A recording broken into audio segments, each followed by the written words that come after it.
Happy noon time. Happy 12 o'clock. Happy lunch. If you're eating, if you're working, if you're chilling, if you're listening, hello. Come inside, come be with me, come play, come relax. For those of you who do not know me, my name is Linda Krause Barnett. And what am I? I am a mom of two beautiful children. I am a wife of a great guy who travels for the movie business. And I was an educator for 13 years. I taught little babies in elementary school. I guess they're not little babies. I taught third grade, fourth grade, and fifth grade. But they were my little babies. And now I am on an online entrepreneurial journey. I'm an author, and I'm an empowerment coach, and I'm here to help you get higher and higher and higher. I'm here to help you see the possibilities in your life, to help you see little areas that could use a tweak, that could use a twist, a shift, a pivot. So allow me to be the eyes that wake up your life to motivation and inspiration. Hi, Sandra. I'm so glad you're here. So there's so much I wanted to share with you today. So come on into the room and spend some time with me. But what inspired me today, and again, I'm reading out of a book called He Can Who Thinks He Can. And it really talks about the power of what we believe and how that shows up in our life.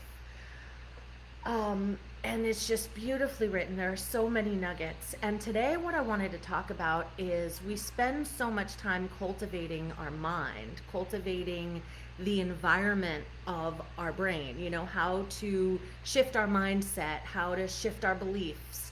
And that's first. That's number one. So let me be clear about that.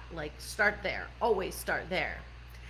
But at some point what happens is if you start to shift your mind and then your environment doesn't match your mind and there's a disconnect, then it won't allow the new thoughts that you're building in your brain and in your mind to fortify into real life, right? So it's a combination. It's like, what can I shift here? And then does my physical reality, does my environment support my new belief? Because here's the deal. If you shift your mind to tell yourself that you can do and be anything and that you are powerful and unlimited and full of potential, and then you are surrounded in your environment by people who don't believe in you, don't encourage you, and tell you that that is not a truth, who tell you that it can't be done, now you're at war. You're at war because the internal environment and the external environment aren't a match. They're not at the same frequency. So it's like you turn your radio to R&B, but country music comes out and you're like, wait, what? But I set it to R&B. So you want the music that plays. You want what comes out of you to be supported by the environment that you live in. And that's what we're going to talk about today. So when you come in the room, let me know you're here. Say hi. Please comment. That's the way I know who's watching. Otherwise, you're just a number, and no one wants to be just a number. So I took some very good notes about the way in which he describes this in his book, and I want to share that with you. So let me get to the page. Okay, here's what I wanted to start by reading to you. He writes, whatever you do in life, make any sacrifice necessary to keep in an ambition arousing atmosphere. Okay, I'm going to read that again because I really need these words to sink in. Okay, this is how the world of the inside connects to the world of the outside. Okay, because unless those two start to match up, manifesting is just a pretty cute word that lots of people use. But to have meaning, to actually, when you plant a seed inside the dirt, there are people who will give you very good steps on the environment. It needs water, it needs sun, It needs to be facing this way. It can only have sun certain hours of the day, okay? Because it's not enough to just plant the seed in the soil.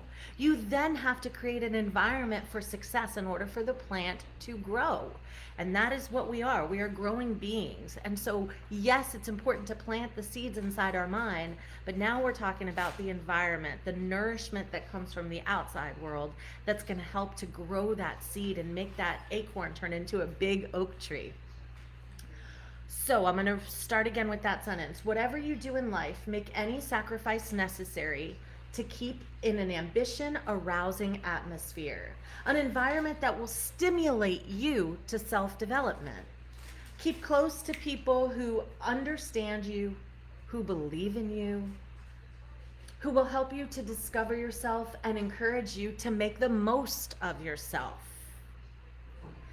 This may make all the difference to you between a grand success and a mediocre existence. Stick to those who are trying to do something and be somebody in the world. People of high aims and lofty ambition. Ambition is contagious. You will catch the spirit that dominates in your environment. I'm going to say those two sentences again and stay with me. Ambition is contagious. You will catch the spirit that dominates in your environment. We all know it because we've all experienced this. I am not telling you anything you don't already know. What I'm telling you is how to apply it day to day. What I'm telling you is a little reminder so that you don't forget what you already know. Because the truth is, if we practiced everything we already knew, we'd already be everything we want to be. But we're not. Okay, here's where we are. Here's where we think we want to be. And where's that gap? What's causing that gap? You know, it's like my kids. I'll tell them something. They'll go, I know. No, you don't. You might have heard it before, but you don't actually know it until you live it. You don't actually know it until you practice it and master it and take control of it. That's when you can say, I know. Until then, you could say, I've heard that before. Yeah, someone told me that. But you don't know it until it's part of you, until it's in your blood and your cells and it's constantly in there. Okay? And we've all been there where we know, and I tell my kids all the time, you are a product of the 5 people closest to you. We need to bring awareness not only to the seeds we are planting in our minds, but an awareness to our environment. Who are you listening to? There is so much noise everywhere on the internet. There's so much noise when you're trying to develop a business, when you want to find the right relationship. Everybody has advice for you. Everybody is an expert in you. Did you realize that? You don't know what you need, but it seems as if everybody around you certainly knows what's best for you. But this is where discernment comes in. And you ask yourself, does the energy of this person, does the advice of this person, does the teachings of this person connect to who I want to be, to who I want to stand for, to the values that I hold, to the person I'm evolving into? And you need to be brave enough to say, I love you, but right now I'm shifting. And this doesn't match the shift. You're going to find your own way to say that. But are you cluttered in your house? Guilty. But I try every day to say, okay, what area of my house can I declutter? Where am I going to work today? And how can I make that space represent that feeling? Okay, I've got my business. I'm an entrepreneur. I'm a CEO. I'm an author. But when I do that and I'm working in an environment that doesn't feel like that, then there's a disconnect. And so I try to bring alignment. How many conversations did I have on the phone today? Were they in alignment with the goals I had set out for myself?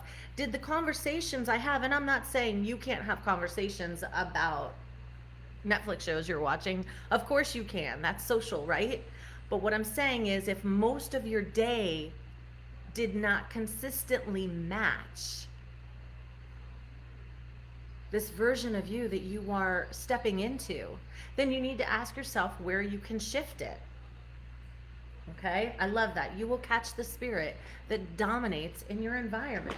So he gives a great example in here. He said, if someone wants to become a lawyer and they're in law school, but all they do is hang around doctors in medical school day in, day out, and he listens to them speak their terminology and he hears them study, what kind of a master in law is he becoming? He's in the wrong environment to infuse himself with the knowledge and the energy of his own trade. So what he needs to do is he can keep those friends, but he now needs to soak and marinate in an environment conducive to the growth he's seeking. All right, let me know if that makes sense. I want to hear from you. Thank you, Sandra. Yes, that's good. Okay, I hear you. So this is also a very beautiful thing he says. The world is a great university. From the cradle to the grave, from the cradle to the grave, we are always in God's great kindergarten, where everything is trying to teach us its lesson. All right, I'm reading that again for myself. Take it if it means something to you. The world is a great university. From the cradle to the grave, we are always in God's great kindergarten, where everything is trying to teach us its lesson. Everything, the good, the bad, the light, the dark, the struggles, the joy, the bliss, the anger, the resentment. It is a lesson. It is part of the evolution. Thank you for that lesson, because now I'm better than I was before it. Now I'm further ahead than I was before it. So take stock of your environment. Don't discount the lessons and don't discount the struggles and say, oh, another shit to deal with. And I'm not saying it doesn't feel like shit in the moment. But what I'm saying is knowing it's a lesson, knowing that it's catapulting you and building something within you that you need in order to receive all the things you want and ask for. Say, this is not going to be easy. This is not going to feel good, but I know, like I know, like I know, like I know, like I know that the universe, that God is working for me, not against me. And so this is a really rickety bridge that feels like I'm going to fall right through it. But if I can get to the other side, that's where I want to be. I just got to get to the other side because my paradise is waiting there.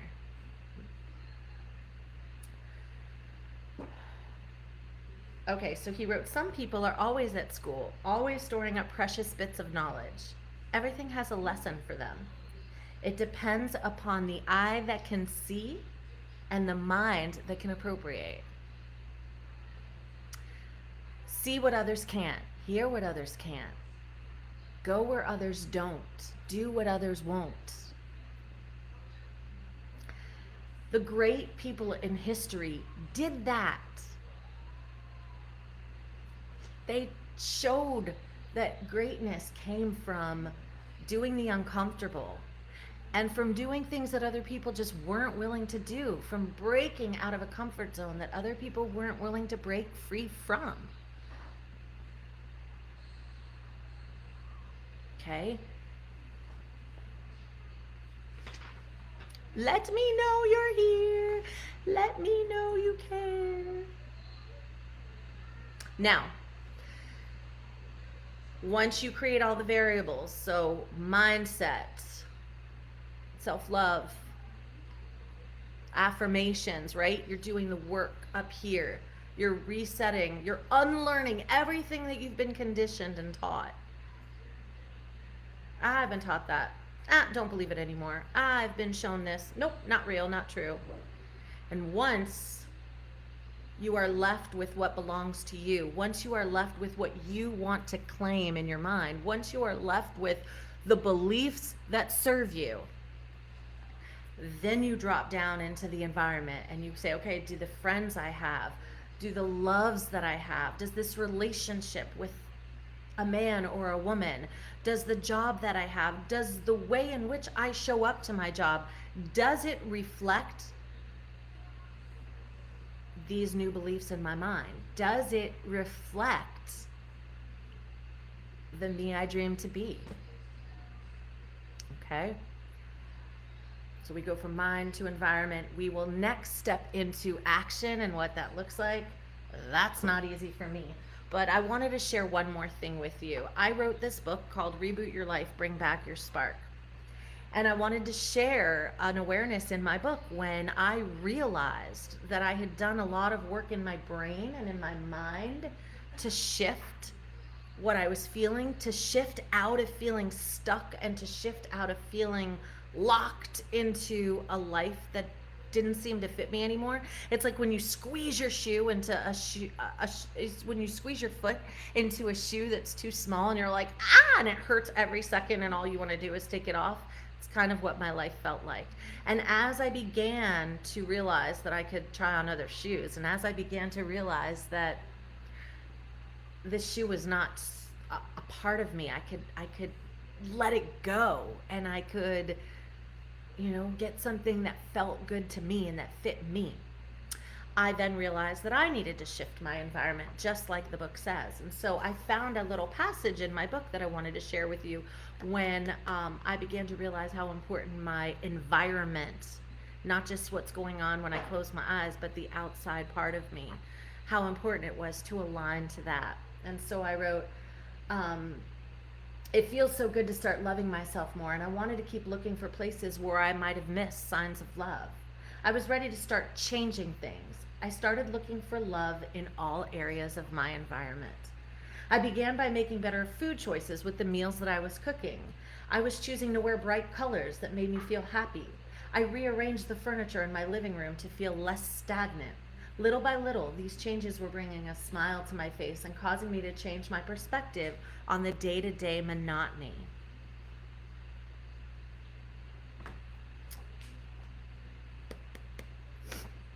I realized the importance that my environment played in my happiness. And I realized that I could get a happy mind. I could get my mind straight. I could get my mind motivated and inspired. But was my house going to inspire me? Was my food that I nourished my family with inspiring me? Jewelry, clutter, whatever it was. So let me know, guys. Change comes from action. So talk to me. Let me know. What do you feel? How does this resonate? How important do you feel your environment is? What are the changes you're making to your environment? If you haven't made changes to your environment, do you think that's a good next step, right? Bite-sized pieces, bite-sized pieces. One step at a time. That's how you win the race. So let me know. It's been an honor to be here. It's been an honor to share. And I may see you later. I don't know. It depends how inspired I feel. But I needed to come across with that message today. I will come back on tomorrow. We'll talk a little bit more about action and about showing up. And if you want to find out ways to get the book, my book, if you want to find out ways to work with me and be in my vortex, go to lindabarnett.biz, lindabarnett.biz, and you will find me there. I will put it in the comments. And I'm glad you were here, and I'm glad that you share time in your day to be with me. I appreciate it, and I love it. And I will see you guys in a little bit. Talk to you later. Bye.